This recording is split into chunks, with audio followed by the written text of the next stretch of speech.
Certainly from one killing to another. On Monday, a senior financial official at the Gauteng Health Department was gunned down in a suspected hit.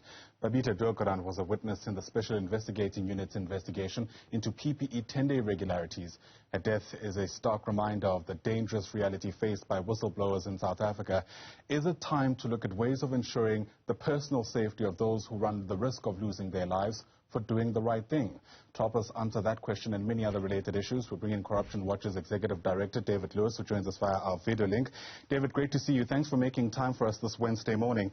It was Nishan Balton, who's with the Ahmed Kathrada Foundation, who's been quoted as saying that whilst he's shocked by what happened, sadly he's not surprised given Babita's efforts to try speak out. A sentiment I imagine many people share this morning. Yes, it's certainly one that I share.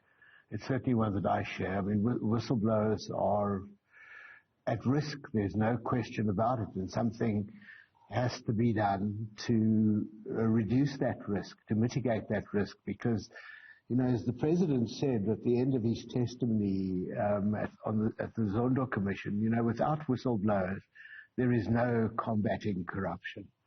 These are every bit as important as the police investigating the corruption, maybe more important, because there could be no investigation without the preliminary information given by whistleblowers.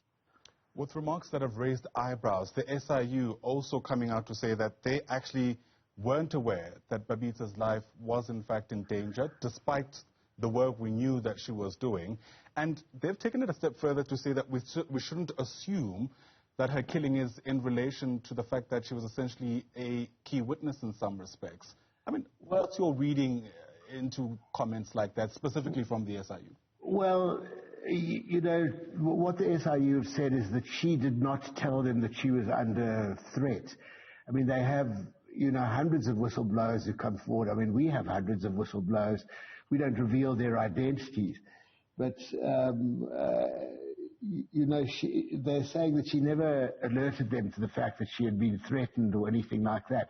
But you're right, you know, this is now a fact of life. I mean, I don't think that this was the work of, look, and it's possible that the killing is unrelated to her whistleblowing activities and to her integrity and efforts to stop corruption. I doubt that that's going to be the outcome, because this is not the work of some disgruntled or scared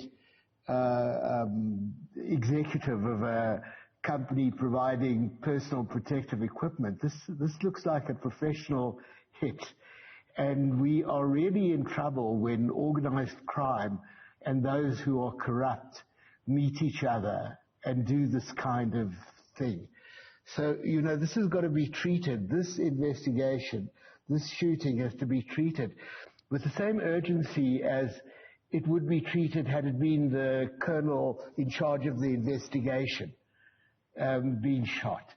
Her funeral has to be treated in the same manner as that as well. I'm pleased to hear that the Premier has been to visit the family. I would like to see the Premier and or the Minister of Police attending the funeral. You've got to recognize, the society have to recognize the importance of whistleblowers.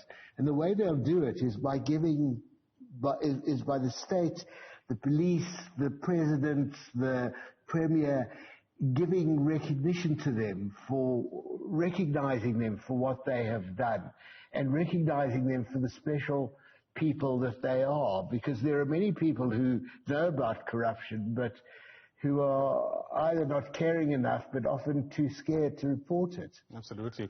We have some experts telling us that among the key questions to be answered here is who actually stands to benefit from having people like Babita killed. From the work that you've been able to do, are we any place near trying to answer that question the way we need to, considering that in some respects the people who are meant to commission these investigations may very well be those who are behind the killings themselves? Well, you know, unusually in this case we've said that what she was cooperating with the SIU on were the PPE tenders, and as far as I know, there have been 2 very, very big tenders, maybe more than that. And if that's the case, then sure we know, or the police will know, who it is who stood to benefit from them. And I imagine, I'd like to think that those will be first in line for a visit from the police. So we know, we, the public, know unusual amounts about this case. And I imagine the police know even more. And, I would really like to see an arrest in this case very rapidly. This is really, what they are doing also, what is not only obviously killing one person, they're sending a message to thousands of other people, and the message sent back has to be one that says you will pay a huge price for what you have done.